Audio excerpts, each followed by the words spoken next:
নমস্কার। আমাদের গল্প চ্যানেলে সবাইকে অনেক অনেক স্বাগত। সুন্দর শহর কলকাতা, কত উঁচু উঁচু অট্টালিকা, উঁচু উঁচু ইমারত, সুন্দর আলো বাতি, ঝাঁ চকচকে রাস্তাঘাট, কত ব্যস্ত মানুষজন। সারাদিন রাত ছুটোছুটি, জীবন জীবিকার স্বার্থে এদিকে ওদিকে দৌড়ঝাঁপ, শুধুমাত্র একটা স্বাচ্ছন্দ্যপূর্ণ জীবনযাপনের জন্য। তিলোত্তমা শহর কলকাতা, রকমারি আলোর রাত্রি, বাস, ট্রাম ও হলুদ ট্যাক্সির প্যাঁচপ্যাঁচানি। বহু মানুষ, ভিন্ন ভাষা, ভিন্ন ধর্ম, তারা এই শহরে আসে চোখে এক উজ্জ্বল স্বপ্ন নিয়ে, স্বাচ্ছন্দ্যপূর্ণ জীবন ও জীবিকার আশায়। তাদের মধ্যে অনেকের হয়তো এই স্বপ্ন পূরণ হয়ে যায়, আবার অনেকেই আছে যাদের কাছে দিনে দুবেলা দুমুঠো খাবার জোগানো স্বপ্নের মতো হয়ে দাঁড়ায়। জোটে না তাদের ভাগ্যে উঁচু উঁচু অট্টালিকা, গাড়ি বাড়ি এবং স্বাচ্ছন্দ্য। থাকতে হয় তাদের শহর বা শহরতলির স্যাঁতস্যাঁতে অন্ধকার বস্তির মধ্যে, ছোট ছোট কাঁচা মাটির বাড়ি আর ভাঙা টালির ছাদ, পানীয় জল এবং বিজলিবাতির নিত্য সমস্যা, ঝুঁকিপূর্ণ জীবন আর নিরাপত্তাহীনতা। হ্যাঁ, এই তিলোত্তমা শহর কলকাতার যেমন একটা সুন্দর দিক আছে, ঠিক তেমনি একটা অসুন্দর দিকও আছে। খেটে খাওয়া মানুষের মায়ানগরী কলকাতার বস্তি, এই বস্তির অন্ধকার কুঠুরিতে জন্মানো আর তার অলিগলিতে বেড়ে ওঠা বছর 12 ছেলে সঞ্জয়। বাবা কাশীনাথ পেশায় রিক্সা চালক আর মা খুকুমণি বাড়ি বাড়ি পরিচারিকার কাজ করে। সঞ্জয় ছোটবেলা থেকেই দেখে আসছে প্রতিদিন সকালবেলা তার মা বাবা ঘুম থেকে উঠে তাদের প্রাতরাশ সেরে যে যার কাজে চলে যায়। মা আসে দুপুরবেলা আর বাবা আসে সেই সন্ধেবেলায় তার রিক্সাটা নিয়ে। মদ্যপায়ী বাবা সন্ধেবেলায় মদ খেয়ে সঞ্জয়ের মায়ের সাথে ঝগড়া ঝামেলা করে, অকথ্য গালিগালাজ দেয়, মাঝে মধ্যে নিজের স্ত্রীর গায়েও হাত তুলে দেয় কাশীনাথ। সঞ্জয় ছোটবেলা থেকেই ভীতু, তার বাবাকে ভীষণ ভয় পায়, তাই যখন ওর মাকে ওর বাবার কাছে মার খেতে দেখে ভীষণ ভয় পেয়ে যায়। মনের মধ্যে প্রতিবাদী ঝড় ওঠে, কিন্তু কিছু বলতে পারে না। মাতাল বাবার ওই রূপ দেখলেই থরথর করে কাঁপে। ক্রন্দনরত মাকে দেখলে মনে খুব কষ্ট হয়। ঘরের বাইরে বেরিয়ে অনেক দূরে চলে যায় রেল লাইনের ধারে, যেখানে বস্তিগুলো শেষ হয়েছে। ওখানে চলে যায়। কিছু দূরে রেল শোঁ শোঁ শব্দ করে তাদের বস্তির পাশ দিয়ে পেরিয়ে চলে যায়। সেটাকে দেখে ঘরের অশান্তি সাময়িকভাবে ভোলার চেষ্টা করে। বাবার ওপর খুব রাগ হয়, ক্ষোভে ফেটে পড়ে। পরক্ষণেই নিজের মায়ের কথা মনে পড়ে যায়। মায়ের জন্য খুব চিন্তা হয়, মাকে খুব ভালোবাসে। খুকুমণিও ছেলে সঞ্জয়কে খুব ভালোবাসে। সে চায় না তার ছেলে কোনো রকম কষ্ট ও অবহেলায় মানুষ হোক। সে জানে বস্তির পরিবেশ খুব খারাপ, সেখানে অনেক খারাপ মানুষের আনাগোনা। সে চায় না তার ছেলে ওইসব লোকের সাথে মিলেমিশে একটা খারাপ মানুষ তৈরি হোক। বিশেষ করে খুকুমণি একদমই চায় না যে ওর ছেলে ওর স্বামীর মতো মাতাল ও দুশ্চরিত মানুষ তৈরি হোক। সে নিজে একজন নিরক্ষর মহিলা হলেও লেখাপড়ার গুরুত্ব জানে, তাই ছেলে সঞ্জয়কে বহু কষ্টের মধ্যেও সরকারি প্রাইমারি স্কুলে গণ্ডি পার করে হাই স্কুলে ভর্তি করেছে। ছেলের যাতে লেখাপড়া ঠিকমতো হয় তার জন্য নিজের কষ্ট করে উপার্জনের টাকা কড়ি দিয়ে একটা টিউশনের ব্যবস্থা করেছে। বিকেলবেলা সে যখন পরিচারিকার কাজে যায়, সঙ্গে করে ছেলে সঞ্জয়কে নিয়ে গিয়ে ওই প্রাইভেট টিউশনে দিয়ে আসে, আবার ফেরার পথে ছেলেকে সাথে করে নিয়ে আসে। খুকুমণির স্বামী খুবই খামখেয়ালি স্বভাবের মানুষ। সারাদিন রিক্সা চালিয়ে যতটুকু আয় উপার্জন হয় তার প্রায় সর্বাংশ মদ ও জুয়া খেলে উড়িয়ে দেয়। খুকুমণি যদি কখনো ওর স্বামীর কাছে টাকা পয়সা চেয়ে বসে, তাহলে তাকে ওর স্বামীর কাছে অকথ্য গালিগালাজ শুনতে হয়। এক প্রকার সংসারের সমস্ত দায়ভার তার উপর চলে এসেছে। একদিকে তার পরিচারিকার কাজের স্বল্প আয়, অন্যদিকে ছেলের লেখাপড়ার খরচ, তার উপর মাতাল স্বামীর অত্যাচার জীবনকে এক কঠোর সংঘর্ষে পরিণত করে তুলেছে। মাঝে মধ্যেই তার মনে হয় সব ছেড়ে বেড়ে দিয়ে কোথাও চলে যায়, আবার এক দুবার এটাও মনে হয় যে আত্মহত্যা করি, কিন্তু তা করতে পারে না সে। ছেলের মুখ চেয়ে সব কিছু মুখ বুজে সহ্য করে আছে। ছেলেকে মানুষের মতো মানুষ হতে দেখতে চায়। তার বিশ্বাস ছেলে একদিন বড় মানুষ হয়ে দাঁড়াবে, তাই শত কষ্টেও হাসি মুখে সব কিছু সহ্য করে আসছে। সারাদিনে 4 ঘরে পরিচারিকার কাজ করে যতটুকু উপার্জন করে তাতে তার সংসার চলে না। তাই পাড়া প্রতিবেশীর আরও সব মহিলাদের বলে রেখেছে যে কোনো রকম কাজের সন্ধান পেলে তাকে জানাতে, যতদিন না সঞ্জয় বড় হচ্ছে। গায়ে গতরে তাকে খেটে টাকা পয়সার জোগাড় জান্তি করে রাখতে হবে। স্বামীর ওপর আর ভরসা নেই তার। দিন দিন কাশীনাথ আরও মাতাল আর জুয়ারি হয়ে উঠেছে। বউকে একদম ভালোবাসে না সে, আর ছেলেটাকেও কোনোরকম তোয়াক্কা করে না। ছেলের ভবিষ্যৎ নিয়ে বিন্দু মাত্র চিন্তা নেই তার, শুধু মদ আর মদ। মাঝে মধ্যে যখন কাশীনাথ সাদা চোখে থাকে, সঞ্জয়ের মা তাকে জিজ্ঞাসা করে, হ্যাঁ গো, তুমি প্রতিদিন এমন করে এত মদ খাও কেন? কাশীনাথ তখন তার খসখসে কর্কশ গলায় বলে, ধুর শালা, সারাদিন হাড় ভাঙা পরিশ্রম করি, এক জায়গার মানুষকে অন্য জায়গায় পৌঁছে দিই, শেষে শালারা ঠিক মতো ভাড়া দেয় না, চাইলে অপমান করে, গালাগালি করে, যত সব বাবুর দল আমাদের মতো গরিব মানুষদের তুতাকারি করে, সম্মান দেয় না। কি করব আমরা, গরিব বলে মানুষ না? আর আমরা খেটে খাই, তোদের মতো ঘুষখোর নই শালা বড়লোক বাবুর দল। খুকুমণি চুপ করে তার স্বামীর কথা শোনে, আর মনে মনে ভাবে, হয়তো তার স্বামীর এই মদ খাওয়া সারাদিন তার সাথে ঘটে যাওয়া নানা রকম অমানসিক কৃত্যের ফল। স্বামী হয়তো মদ খেয়ে সব কিছু ভুলতে চায়, সারাদিনের ক্লান্তি আর অবসন্নতাকে মদের মাধ্যমে দূর করতে চায়। সঞ্জয়ের বাড়িটা মাটির তৈরি, টালির চাল, দুটো রুম।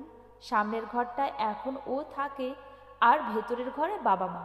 সারাদিন স্কুল আর বন্ধুদের সাথে দৌড়াদৌড়ি করে কেটে যায় দিনকাল। বাবার রিকশার পুরনো টায়ার চালিয়ে চালিয়ে বস্তির এ মাথা থেকে ও মাথা ঘোরাফেরা করা তার কাজ। তবে বস্তির অন্য পাড়ায় সে যায় না কখনো। সেখানকার দুষ্টু ছেলেরা তার টায়ার গাড়ি কেড়ে নিয়ে তাকে মারধর করতে পারে। ওইসব দুষ্টু ছেলেদের ভয় পায় সে। তার মা তাকে নিষেধ করেছে ওই পাড়ায় যেতে না, আর মা এটাও বলেছে যে টাউনের দিকে ভুল করে কখনো যেন না যায়। রাস্তাঘাটের দুষ্টু ছেলেধরা তাকে ধরে নিয়ে চলে যেতে পারে।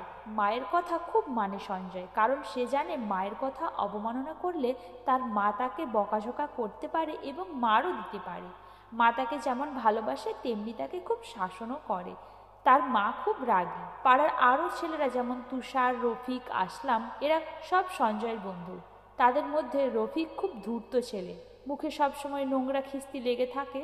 তাছাড়া রফিক ছেলেটাও সঞ্জয়, তুষার আর আসলামের থেকে বয়সে বড়। ওর বয়স এখন 15 বছর। রফিকের বাবা আনসার রঙের কাজ করে, আর মা আমিনা পাড়ার একটা হোটেলে রাঁধুনির কাজ করে। সঞ্জয়ের এখনও মনে পড়ে ওর মা একবার ওকে খুব বকেছিল রফিকের সাথে মেলামেশা করে বলে। একবার রফিক, সঞ্জয় ও বাকি ছেলেদের নিয়ে কোনো এক বাবুদের বাড়ি গিয়েছিল চুরি করবে বলে। সঞ্জয় না বুঝেই তাদের সাথে চলে গিয়েছিল খেলার ছলে। পরে সে জানতে পারে রফিক পাঁচিল টপকে ওই বড় বাড়িটাতে কি যেন চুরি করতে চলেছে। সঞ্জয় খুব ভয় পেয়েছিল সে সময়। কিছু না বুঝেই সজোরে দৌড় দিয়েছিল তার নিজের ঝুপড়ির দিকে। ঘরে মাকে ব্যাপারটা জানাতে মা তার গালে ঠাস করে একটা চড় মেরেছিল। সেদিন থেকে সঞ্জয় প্রণ নেয় যে রফিকের সাথে সে আর মেলামেশা করবে না। আসলাম সঞ্জয়ের খুব ভালো বন্ধু, ওরা দুজনেই একসাথে একই স্কুলে পড়ে। আসলামের বাবা সালাউদ্দিন ট্যাক্সি চালায়, আর মা শামিমা সঞ্জয়ের মায়ের মতো পরিচারিকার কাজ করে। আসলামরা গরিব হলেও ওদের অবস্থা কিছুটা ভালো সঞ্জয়দের থেকে, কারণ আসলামের বাবা মদ ভাং খায় না। তাছাড়া আসলামের বাবার আয় উন্নতি কাশীনাথের থেকে যথেষ্ট ভালো। তাই সঞ্জয় অনেক সময় আসলামের কাছ থেকে ছোটোখাটো জিনিস যেমন খেলনা সামগ্রী, বইপত্র ইত্যাদির সাহায্য পেয়ে থাকে। সঞ্জয়ও এই বয়সে বেশ বুঝদার ছেলে। ওর মা ওকে শিখিয়ে রেখেছে যে কারোর কাছে কোনো জিনিস যেন সে এমনি এমনি না নেয়, বিনিময়ে কিছু দিয়ে দেয়। তাই সঞ্জয়ও যখন ওর মা ওকে টাকা পয়সা দেয় তখন কেক, বিস্কুট কিনে নিজেও খায় আর আসলামকেও খাওয়ায়। সঞ্জয় পড়াশোনাতেও বেশ মনোযোগী। সন্ধ্যাবেলা যখন ওর মা রান্না করে তখন ও ওদের ছোট উঠোনের মধ্যে বসে জোরে জোরে বই পাঠ করে। এই রকম শহরতলির মধ্যে গড়ে ওঠা ছোট ছোট অগুন্তি বস্তির মধ্যে কতই না সঞ্জয় আছে, আর কতই না খুকুমণির মতো মায়েরা আছে যারা দিন আনে দিন খায় আর চোখে বড় হবার স্বপ্ন দেখে। একদিন সন্ধ্যাবেলা সঞ্জয় খেলাধুলো করে বাড়ি ফিরে এসে দেখে ঘরের দরজার সামনে ওর মা বসে আছে, একটু উদাসীন, কি যেন চিন্তা করছিল। একটা হাত গালের মধ্যে দিয়ে আর মুখটা মাটির দিকে নামিয়ে সঞ্জয় তার চিন্তিত মায়ের মুখের দিকে একবার চেয়ে দেখল। মাকে এইরকম দেখতে তার ভালো লাগে না। অনেক সময় যখন বাবা মায়ের ঝগড়া হয়, বাবা মাকে মারে, তখন মা এইভাবে বসে থাকে মন দুঃখী করে। কিন্তু এই কয়দিনের তো তাদের মধ্যে ঝগড়া ঝামেলা হয়নি, তাহলে মা এমন করে কেন বসে আছে? একটু ভাবতে লাগলো সে। অবশ্য মা একটু হাসি খুশিতে কম থাকে বাবার ওই রকম অবস্থার জন্য, তবু এইভাবে মাকে স্থির হয়ে চিন্তা ভাবনা করতে খুব কমই দেখেছে সঞ্জয়। একটু স্তম্ভিত থাকার পর সঞ্জয় সামনের কুয়ো থেকে জল তুলে তা দিয়ে নিজের হাত পা মুখ ধুয়ে নিয়ে আবার তার মায়ের মুখের কাছে তারের মধ্যে রাখা গামছা দিয়ে মুখ মুছতে মুছতে মাকে প্রশ্ন করলো, কি হয়েছে মা, তুমি এমন করে বসে আছো কেন? কিছু না রে, এমনি, খুকুমনি তার ছেলেকে বলে উঠল। তারপর ভাবলো ছেলে এখন শিশু, তাকে এভাবে নিজের মনের অশান্তির কথা জানানো ঠিক হবে না। মনে মনে বলতে লাগলো সঞ্জয়ের মা, কিভাবে বলবে যে আজ সে তার একবারই কাজ হারিয়েছে, কারণ সে বাড়ির লোকজন কলকাতা ছেড়ে অন্যত্র চলে যাচ্ছে। একটা বাড়ির কাজ হারানো মানে মাসিক আয়ের প্রায় 4 আনা ভাগ কমে যাওয়া, তার সাথে একটা বাড়তি চাপ আর দুশ্চিন্তা। বেশ কয়েকটা মাস হয়ে গেল সঞ্জয়ের টিউশন মাস্টারকে তার বেতন দেওয়া হয়নি। সঞ্জয়কে দিয়ে বেশ কয়েকবার ওর টিউশন মাস্টার খুকুমণিকে খবর পাঠিয়েছে বেতনের ব্যাপারে। খুকুমণি তাকে বেশ কয়েকবার আশ্বাস দিয়ে এসেছে যে তার বকেয়া টাকা মিটিয়ে দেবে খুব শীঘ্রই, কিন্তু তা আর হয়ে ওঠেনি। আরও দেরি করতে থাকলে হয়তো সঞ্জয়ের টিউশন পড়া বন্ধ হয়ে যেতে পারে। এই তো 2 মাস আগে সঞ্জয়ের বাবার অসুখ হয়েছিল, তখন বাবুদের বাড়ি থেকে টাকা ধার করে খুকুমণিকে তার চিকিৎসা করাতে হয়েছিল। এভাবে চলতে থাকলে বিয়ের সময় বাপ মায়ের দেওয়া সামান্য গয়নাগাটি আছে, সেগুলোকেও বেচতে হবে। দুয়ারের মধ্যে বসে ভাবতে ভাবতে গালের মধ্য থেকে হাতটা সরিয়ে দীর্ঘশ্বাস ফেলে সঞ্জয়ের মা। তারপর ছেলের দিকে তাকিয়ে বলে, পড়তে বস সঞ্জয়, আমি তোর জন্য খাবার নিয়ে আসি। সঞ্জয় মায়ের আদেশ গ্রাহ্য করে, বলে, হ্যাঁ মা, বসছি। ঘরের মধ্যে চাটাই বিছিয়ে বইপত্র নিয়ে পড়তে বসে যায় সে। বিড়বিড় করে পড়া আরম্ভ করে দেয়। মাঝে মাঝে পড়া থেমে যায়, শুধু বারবার মায়ের কথা মনে পড়ে যাচ্ছে। কিছু জনে লুকোচ্ছে মা। টাকা পয়সার ব্যাপারে কি সঞ্জয় ছোট হলেও বোঝে মায়ের কষ্টগুলো, তাই মনে মনে বলে, করবে না মায়ের কাছে কখনো আর অযথা বায়না। আজ সন্ধেবেলা হয়ে গেল, বাবা এখনো অবধি ফিরল না। নির্ঘাত আজ হয়তো বাবা মদ খেয়ে আসবে, মায়ের সাথে অশান্তি করবে। বুকটা একটু কেঁপে কেঁপে উঠল অশান্তির কথা ভেবে। হঠাৎ দেখে ওর মা আসছে ওর জন্য খাবার নিয়ে। তাড়াতাড়ি আবার জোরে জোরে পড়া শুরু করে দেয় সঞ্জয়। মা যদি দেখে যে সে বই খুলে আকাশকুসুম চিন্তা করছে, তাহলে বেজায় রেগে যাবে। তাই সে মনোযোগ দিয়ে পড়ার ভান করতে লাগলো। এই নে সঞ্জয়, মুড়িটা তাড়াতাড়ি খেয়ে নে, দিয়ে আবার পড়তে বসবি, বলে খুকুমণি ওর ছেলেকে খাবার দিয়ে রান্নাঘরে চলে গেল। সঞ্জয় হাতে করে মুড়ি খাওয়া সবে শুরু করেছে, তখনই ওর বাবা ক্যাঁচর ক্যাঁচর শব্দ করে রিকশাটা নিয়ে বাড়ি ফিরল। সঞ্জয় মাথা তুলে একবার বাইরের দিকে তাকিয়ে দেখল, বাবা কি আজ সত্যিই মদ খেয়ে এসেছে, না আজ বোধহয় বাবা মদ খায়নি। বাবাকে দেখে সঞ্জয় আবার পড়াশোনায় মন দেয়। ওদিকে খুকুমণি দেখে ওর স্বামী আজ সাদা চোখে বাড়ি ফিরেছে। মনে মনে ভাবল, তাহলে ছেলের টিউশনের টাকাটা চাওয়া যাবে। খুকুমণি একটা গ্লাসে করে জল নিয়ে গিয়ে স্বামীকে দেয়, আর একটু আড়ষ্ট ভাব নিয়ে বরকে জিজ্ঞাসা করে, হ্যাঁ গো, আজ তোমার ভাড়া কেমন হয়েছে? ঢকঢক করে জল খাওয়ার পর কাশীনাথ গম্ভীর গলায় বলে, কেন, কি হয়েছে? আজ তুমি আমার ভাড়ার কথা জিজ্ঞাসা করছো? না, ওই হাতে এখন আমার টাকা কড়ি নেই তো, আর কাজের ঘরে মাইনে হয়নি এখনো, তাই বলছিলাম, বলে খুকুমণি একটু চুপ করে রইল।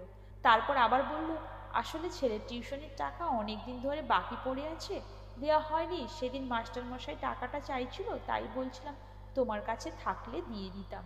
কাশীনাথ ওর বইয়ের কথা শুনে একটু বিরক্ত হলো, বলল, না, আজ ঠিক মতো ভাড়া হয়নি, আর আমার কাছে কোনো টাকা পয়সা নেই। খুকুমণি আবার একটু বিনতির স্বরে বলল, দেখো না, যা হয় তাই দাও, টাকার অভাবে ছেলের পড়া বন্ধ হয়ে যাবে, এটা ঠিক হবে না। কাশীনাথ উঠে পড়ে, খুকুমণিকে ধমক দিয়ে বলল, বললাম তো আমার কাছে একটা কানা কড়িও নেই, তাছাড়া তুমি ওকে পড়াচ্ছ কেন? বারবার বলেছি যে লেখাপড়া গরিবদের জন্য নয়, ও রিক্সাওয়ালার ছেলে, বড় হয়ে রিক্সাওয়ালা হবে। মায়ের ওপর বাবার ধমক পড়তে পড়তে সঞ্জয়ের কানে আসে। মনে মনে বলে, হে ঠাকুর, আজ যেন বাবা মাকে না মারে। ওদিকে সঞ্জয়ের মাও ভেবে নিল যে ওর স্বামীর কাছে কোনো রকম টাকা পয়সার সাহায্য পাওয়া যাবে না, তাই সে আবার রান্নাঘরে গিয়ে নিজের কাজে মন দেয়। কাশীনাথও নিজের পোশাক বদলে বাইরে বেরিয়ে পড়ে। পরদিন সকালবেলা কাশীনাথ নিজের রিক্সা নিয়ে বেরিয়ে পড়ে। সে সময় খুকুমণি ঘরের রান্নাবান্না তৈরি করে ছেলেকে খাইয়ে স্কুলে পাঠিয়ে দেয়, আর নিজে পরিচারিকার কাজে বেরিয়ে পড়ে। রাস্তায় যেতে যেতে সে ভাবে যে আজ দেখি বাবুদের ঘরে কিছু অগ্রিম টাকা পাওয়া যায় কিনা। এই তো কয়েক মাস আগে সঞ্জয়ের বাবার অসুখের সময় একটা বাড়ি থেকে বাড়তি টাকা নিয়েছিল, কিন্তু তা এখনো শোধ করা হয়নি। তাই এবারে আর টাকা পাওয়া যাবে কি না, পেলে ঘোর সংকটে পড়বে সঞ্জয়ের মা। ভয় হয় তার। আরও জোরে জোরে হেঁটে কাজের বাড়ির দিকে যেতে থাকে। ওদিকে সঞ্জয় স্কুলের ড্রেস পরে নিয়ে পিঠে ব্যাগ নিয়ে আসলামের বাড়ির দিকে এগোয়। আসলাম আর সঞ্জয় দুজনে মিলে একসাথে স্কুলে যায়।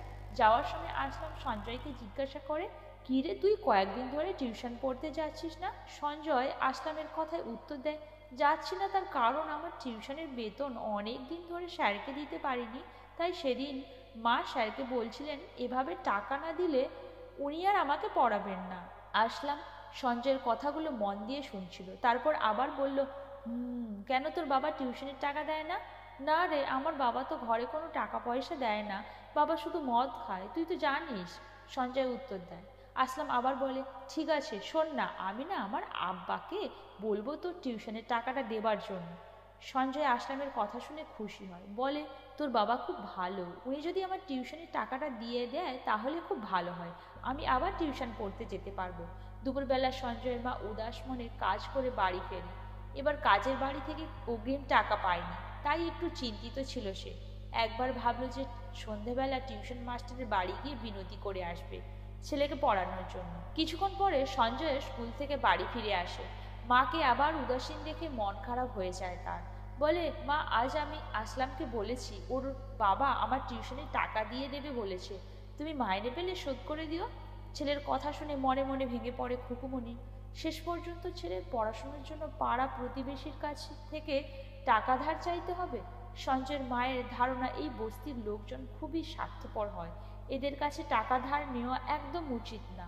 ধমক দিয়ে সঞ্জয়কে বলে, থাক, তোর আর লেখাপড়া করতে হবে না, অত লোকের কাছে আমি টাকা ধার নিয়ে পড়াতে পারবো না। তোর বাবা ঠিকই বলে, গরিবের আবার লেখাপড়া কিসের, ভাগ্যে যা লেখা আছে তাই হবে।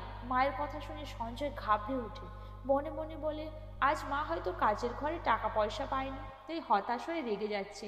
মায়ের খুবই কষ্ট, বাবাও কষ্ট দেয়, আমিও কষ্ট দিচ্ছি। সে মনে মনে আবার বলে, বড় হয়ে আমি মায়ের সব কষ্ট দূর করব।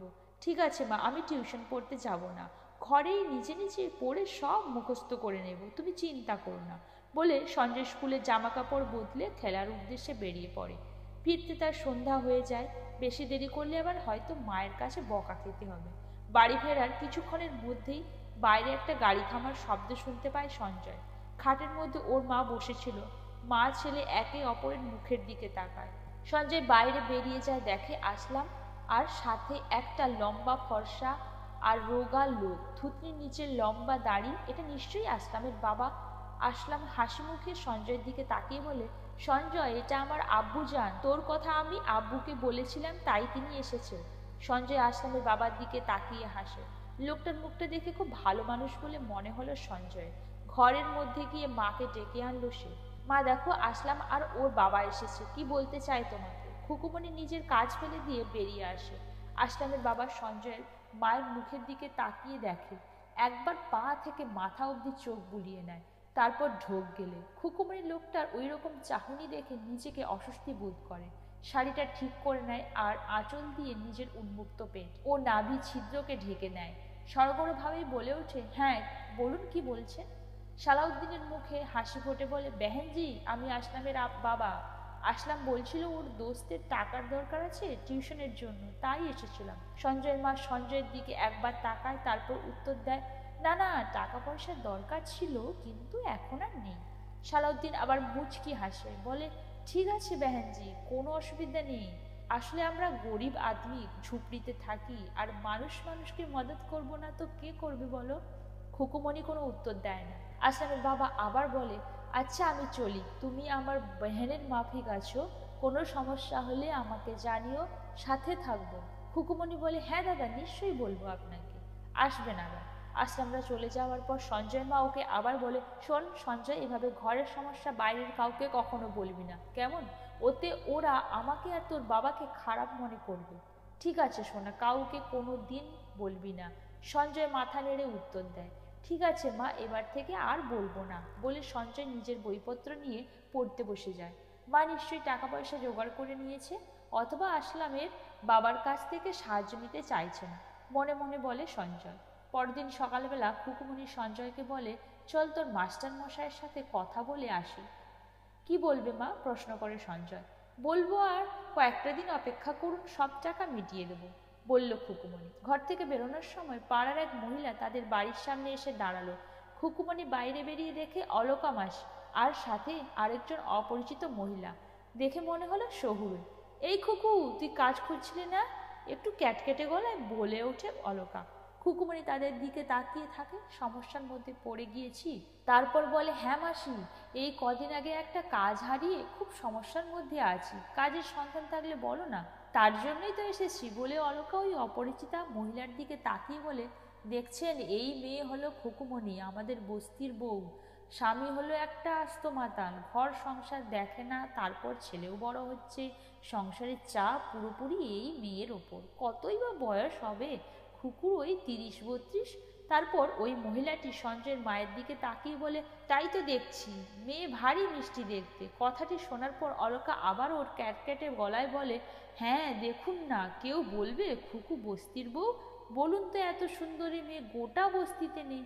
খুকু যেমনি মিষ্টি দেখতে তেমনি মিষ্টি স্বভাবের, শুধু ওর কপালটাই খারাপ। না হলে কাশীনাথের মতো ওইরকম মাতাল জুয়ারি মরদ জোটে ওর ভাগ্যে। রাজরানীর মতো থাকা মেয়েকে কিনা পরের বাড়িতে গিয়ে ঝিয়ের কাজ করতে হচ্ছে বলুন তো। অলকার কথাগুলোতে খুকুমণি বেশ অস্বস্তি বোধ করছিল। বলল, থাক না মাসি এসব কথা, আমার জন্য কোনো কাজ আছে বলো না। অলকা বলে, তাই তো দিদিমণি এসেছেন তোকে কাজে নেবার জন্যে। তারপর ওই মহিলাটি কথা বলা শুরু করলেন, মা তুমি আমার বাড়িতে কাজ করো, কোনো অসুবিধা হবে না। টাকা পয়সার ঘরে মাত্র 2টি লোক, আমি আর আমার বৃদ্ধ স্বামী। এমনিতে আমার বাড়িতে তেমন বেশি কাজ নেই, শুধু বাসন মাজা, কাপড় কাচা, ঘর পরিষ্কার, আর কিছু না। তুমি করলে খুব ভালো হয়, করবে তো মা? খুকুমণি বলে, কেন করব না কাকিমা, এমনিতেই কয়েকদিন আগে একটা বাড়ির কাজ বন্ধ হয়ে ওই সময়টায় ফাঁকাই চলে যাচ্ছে। কথার মাঝে ওই বৃদ্ধ মহিলাটির নজর সঞ্জয়ের দিকে যায় আর বলে, মা খুকুমণি, এটা কি তোমার ছেলে? খুকুমণি হেসে উত্তর দেয়, হ্যাঁ ও আমার ছেলে সঞ্জয়। মহিলাটি বলে, বাহ, ছেলে তো বেশ বড় হয়ে গেছে, পড়াশোনা করে তো? খুকুমণি বলে, হ্যাঁ, ওকে হাই স্কুলে ভর্তি করেছি। মহিলাটি বলে, হ্যাঁ মা, তোমার ছেলেকে পড়াচ্ছ, খুব ভালো কথা। তা না হলে বস্তির ছেলেরা এই বয়সে সব নানা রকম অপরাধমূলক কাজকর্মে জড়িয়ে পড়ে। মহিলাটির কথা শুনে খুকুমণির একটু রাগ হলো। তাতে সে কিছু আর প্রতিক্রিয়া দেখালো না। ও জানে বস্তির মানুষের প্রতি লোকের চিন্তাভাবনা কেমন। শুধু হুম বলে চুপ করে রইল। তারপর মহিলাটা খুকুমণিকে জিজ্ঞাসা করলো, তুমি কি এখন আমার সাথে যেতে চাও? আমার বাড়ি দেখে আসবে, চলো। খুকুমণি রাজি হয়ে যায়। তার আগে ছেলেকে মাস্টারের বাড়ি নিয়ে যেতে হবে। দেখলো সঞ্জয়ের টিউশন মাস্টারের বাড়ির ওই দিকেই মহিলাটির বাড়ি, সুতরাং তাদের একসাথে যেতে কোনো অসুবিধা হলো না। সঞ্জয় আর সঞ্জয়ের মা প্রথমে টিউশন মাস্টারের বাড়ি গিয়ে কথা বলে। খুকুমণি অনেক কাকুতি মিনতি করে ছেলেকে পড়ানোর জন্য বলে। এই মাসের বেতন পেলেই তাকে দিয়ে দেবেন। মাস্টারমশাই 6 মাসের টাকা বাকি, সেটার কথাই শুধু বলেছিলেন, অবশেষে রাজি হয়ে যান। এই শর্তে যে অর্ধেক টাকা আগামী 15 দিনের মধ্যেই দিয়ে দিতে হবে। খুকুমণি এই মুহূর্তে কোনো কিছু না ভেবেই মাস্টারমশাইকে টাকা শোধ করার প্রতিশ্রুতি দিয়ে দেয়। টিউশন মাস্টার সঞ্জয়কে বলে দেয় যে পরের দিন যথা সময়ে টিউশন পড়তে চলে আসতে। তারপর সঞ্জয় ও তার মা সেই মহিলাটার সাথে ওনার বাড়ির দিকে চলে যায়। সেখানে খুকুমণি ওই মহিলাটার সাথে ওনাদের বাড়িতে প্রবেশ করে যায়। আর সঞ্জয় সেই বাড়িটাকে বাইরে থেকে দেখেই নিজের বস্তির দিকে চলে যায়, কারণ তার স্কুলের জন্য দেরি হয়ে যাচ্ছিল। সঞ্জয়ের মাও ভেবে নিয়েছিল যে এ মাসে তার বেতনের কিছু অংশ টিউশন মাস্টারকে দিয়ে দেবে, যাতে ওর ছেলের পড়াশোনা না বন্ধ হয়ে যায়। তাতে এ মাসে ঘরে অনটন চলে আসলেও সে কোনো রকম সামলে নেবে। আস্তে আস্তে দিন পেরিয়ে যায়। সঞ্জয়ও তার লেখাপড়া আর খেলাধুলো নিয়ে ব্যস্ত থাকে। শিশুমন কি জানে দিন দুনিয়ার আর সংসারের নির্মম খেলা। ওইদিকে খুকুমণি একটা একটা করে দিন গুনতে থাকে। নিজের মাস মাইনে হবার দুশ্চিন্তাও হয়, কারণ মাস্টারমশাইকে দেওয়া প্রতিশ্রুতির দিন ক্রমশ ঘনিয়ে আসছে। সঞ্জয়ের যেদিন টিউশন পড়া থাকে সেদিন টিউশন শেষে মায়ের ওই কাজের বাড়িটাতে চলে যায় ও। বৈঠকখানায় বসে থাকে আর মা কাজ করে। শেষে মা ও ছেলে দুজনে মিলে একসাথে বাড়ি ফেরে। মায়ের ওই কাজের বাড়িটা সঞ্জয়ের খুব ভালো লেগে গিয়েছে, কারণ ওই বাড়ির মহিলা ওকে ভালো ভালো খাবার, কেক ও লজেন্স দেয়। যখনই যায় তখনই দেয়। শুধু ওই বাড়ির বুড়ো লোকটাকে সঞ্জয়ের ভালো লাগে না। উনি খুব উগ্র, সঞ্জয়কে দেখলে খেকিয়ে ওঠে। বস্তির গরিব ছেলেদের পছন্দ করে না সে। সেদিন ছেলে সঞ্জয় মাকে জিজ্ঞাসা করে, মা আর কয়েকদিন বাদে 15 দিন হয়ে যাচ্ছে, মাস্টারমশাইকে টাকাটা দিতে হবে। ছেলের কথা শুনে খুকুমণি বলে, হ্যাঁ রে, আমার মনে আছে, এই মাসের বেতন পেলেই তোর মাস্টারমশাই টাকা দিয়ে দেবো। সময় পেরোতে থাকে, সঞ্জয় মায়ের হাতে পয়সা আসে। সারা মাস লোকের ঘরে ঝিয়ের কাজ করে অবশেষে স্বল্প খানিক টাকা সে পায়। ওই দিয়েই সে খুশি, কারণ ছেলের বাকি থাকা টিউশনের পয়সা সে এই মাসেই কিছুটা হলেও মেটাতে পারবে। কিন্তু হতভাগা খুকুমণির জীবনে সুখ লেখা নেই। সেদিন সন্ধ্যাবেলা কাশীনাথ আবার মদ খেয়ে বাড়ি ফেরে। খুকুমণির সাথে ঝামেলা করে, ওর কাছে টাকা চায়, কারণ সে আজ জুয়াতে অনেক টাকা হেরে গেছে। তার রাগ খুকুমণির ওপর ছাড়ে। খুকুমণি প্রাণ চেষ্টা করে টাকা না দেবার। সে সময় কাশীনাথ ওর গায়ে হাত তোলে, গালাগালি দেয়, বলে, মাগি, তুই লোক চড়িয়ে অনেক টাকা কামাস, আজ দে তোর সব টাকা, আমি জুয়া খেলবো, মদ খাবো, দে টাকা দে মাগি। বড় বড় বাবুরা তোর ওই গতর দেখেই তোকে কাজে রাখ, ওরা তোর এই রসালো শরীরের রস খায়। সঞ্জয় বাইরের ঘর থেকে সব কিছু শোনে, বাবার গালাগালি, মায়ের কান্না, বাবার অশ্রাব্য ভাষা তার বোধগম্যের বাইরে, কিন্তু মায়ের কান্না তার কাছে অনেকখানি গুরুত্ব রাখে। সে নিজেও মনে মনে কেঁদে ফেটে পড়ে। সে অসহায়, মায়ের জন্য কিছু করতে পারে না। কাশীনাথ খুকুমণির কাছ থেকে হাত মুচড়ে টাকা নিয়ে ঘরের বাইরে চলে যায়। সঞ্জয় সেই মুহূর্তে দৌড়ে মায়ের কাছে চলে যায়, ক্রন্দনরত মায়ের মাথায় হাত বোলায়, চোখের জল মুছে দেয় আর বলে, কেঁদো না মা, কেঁদো না, আমি বড় হয়ে যাই, তোমাকে অনেক সুখ দেব। খুকুমণি চোখের জল নিয়ে ছেলের দিকে তাকায় আর ভাবে, ছেলের কথা যেন সত্যি হয় ঠাকুর। ছেলে মরদ হয়ে তাকে প্রতিদিন অনেক সুখ দেয়। এরপরে কয়েকদিন খুকুমণিকে আবার চিন্তাগ্রস্ত লাগছিল। সঞ্জয় সেটা দেখছিল। সে জানে ঘরে অশান্তি হলে মা বেশ কয়েকদিন এভাবেই মন খারাপ করে থাকে। সেদিন মাস্টারমশাইও টাকাটা চেয়েছিল। সঞ্জয় কিছু বলেনি। মাকে ভাবছিল এবার টিউশন ছেড়ে দেবে, কিন্তু মা একদিন নিজেই টিউশন মাস্টারের সাথে কথা বলে আগামী 2 দিনের মধ্যেই টাকা দিয়ে দেবে বলে কথা দিয়ে এসেছে। সেহেতু সঞ্জয়ের টিউশন বন্ধ হয়নি। একদিন রোববার ছিল, স্কুল ছুটি, কিন্তু টিউশন পড়া ছিল। এবারও সঞ্জয় পড়া শেষে মায়ের ওই কাজের বাড়িতে যায়। ওই বাড়ির মহিলা সঞ্জয়কে ভালো ভালো খাবার খেতে দেয়। সঞ্জয় ওই বাড়িতে ঢুকে দেখে মা ঘর মুছছে, তাই সে ওখানকার বারান্দায় চুপ করে বসে রইল। খুকুমণি ওর ছেলেকে একবার বাড়ি চলে যেতে বলল, কারণ আজ ওর যেতে দেরি হতে পারে। সঞ্জয় ওর মাকে বলল, আজ স্কুল নেই, তাই দেরি হলে অসুবিধা হবে না।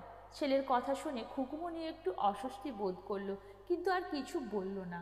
তখনই ঘরের ওই মহিলা কিছু খাবার নিয়ে এসে সঞ্জয়কে দিল আর বলল, তুমি এগুলো খাও, আর মায়ের কাজ হয়ে গেলে মায়ের সাথে চলে যাও। তারপর ওই মহিলা আবার খুকুমণিকে একটা তেলের শিশি দিয়ে বলল, এটা নিয়ে তোর কাকুর হাতে পায়ে একটু মালিশ করে দিস তো, আমি একটু বাজার থেকে আসছি। খুকুমণি একবার ছেলে সঞ্জয়ের দিকে তাকালো। সঞ্জয় বারান্দায় বসে আপন মনে খাবার খেয়ে যাচ্ছে। তখনই ঘরের মালিক, ওই বুড়ো লোকটা, ওপর থেকে ভারী গলায় বলে উঠল, তুই বেটা আজকেও এসেছিস মাকে পাহারা দিতে? সঞ্জয় থতমত খেয়ে ওপরে তাকালো। লোকটাকে দেখলে সঞ্জয়ের যত না ভয় হয়, তার থেকে আরও বেশি রাগ হয়। লোকটা তারপর সঞ্জয়ের মায়ের দিকে তাকায় আর বলে, খুকুমণি, তেলের শিশিরটা নিয়ে এসো, তোমার কাকিমা বলল না যে আমার হাতে পায়ে একটু মালিশ করে দিতে? খুকুমণি আর কিছু না বলে উপরে বাবুর রুমে চলে যায়। এদিকে সঞ্জয় খাবার খেয়ে কিছুক্ষণ বসে থাকার পর মাকে ডাকার জন্য উপরে চলে যায়। ঘরের মধ্যে শটান ঢুকে যায় আর দেখে ওই লোকটা চিত হয়ে শুয়ে আছে, খালি গায়ে আর পরনের লুঙ্গি। ওর মা ওই লোকটার বুকে তেল মাখাচ্ছে। মা তেরচা করে বসে আছে বিছানার মধ্যে। সঞ্জয় তাদেরকে দেখে ঘাবড়ে যায়। খুকুমণিও ছেলেকে পিছন ফিরে দেখে স্থির হয়ে যায়। তারপর লোকটা বলে, ওই দেখো তোমার গুণধর। সঞ্জয় কিছু না ভেবে পেয়ে বলে, মা তুমি কখন যাবে? খুকুমণি ছেলেকে আশ্বাস দেয়, বলে, তুই যা, নিচে গিয়ে বস, আমি এক্ষুনি আসছি। সঞ্জয় একটু ভয়ে ভয়ে নিচে নেমে আসে, আবার বারান্দায় বসে। ওর নজর তখন বাইরের গাছপালা, ফুল ফল ইত্যাদির ওপর। মা ওপরে কি করছে এক প্রকার ভুলেই গিয়েছিল সে। তারপর হঠাৎ মনে হলো ওর যে অনেকখানি সময় পেরিয়ে গেছে, মা এখনো এলো না। মা কি করছে এতক্ষণ ধরে? ওই দাদুটাকে তেল মালিশ করছিল, এখনো তো অনেক সময় হয়ে গেল। মা এক্ষুনি আসবে বলেছিল, যাই একবার দেখে আসি। আর কতক্ষণ সময় লাগবে? মাকে জিজ্ঞাসা করে আসি। বলে সঞ্জয় এক পা দুপা করে এগোতে এগোতে সিঁড়ি দিয়ে ওপরে উঠতে লাগলো। ওপরে উঠেই সঞ্জয় এক প্রকার চমকে উঠল। ওপরে ঘরের ভেতর থেকে কিসের যেন শব্দ ওর কানে আসছিল, মায়ের হালকা হালকা কোঠানোর শব্দ আর চুড়িতে চুড়ি ঘষার ঠক ঠক শব্দ, যেন মা হালকা ফিনফিনে গলা করে আওয়াজ করছে আর চুপ হয়ে যাচ্ছে, আবার চুড়ি দিয়ে আওয়াজ করছে। গল্পটা কেমন লাগলো অবশ্যই কমেন্ট করে জানাবেন, আর আমাদের চ্যানেলটাকে সাবস্ক্রাইব করে নেবেন আর পাশে থাকা বেল আইকন প্রেস করে দেবেন, যাতে পরবর্তী গল্প আপনাদের কাছে খুব সহজেই পৌঁছতে পারে।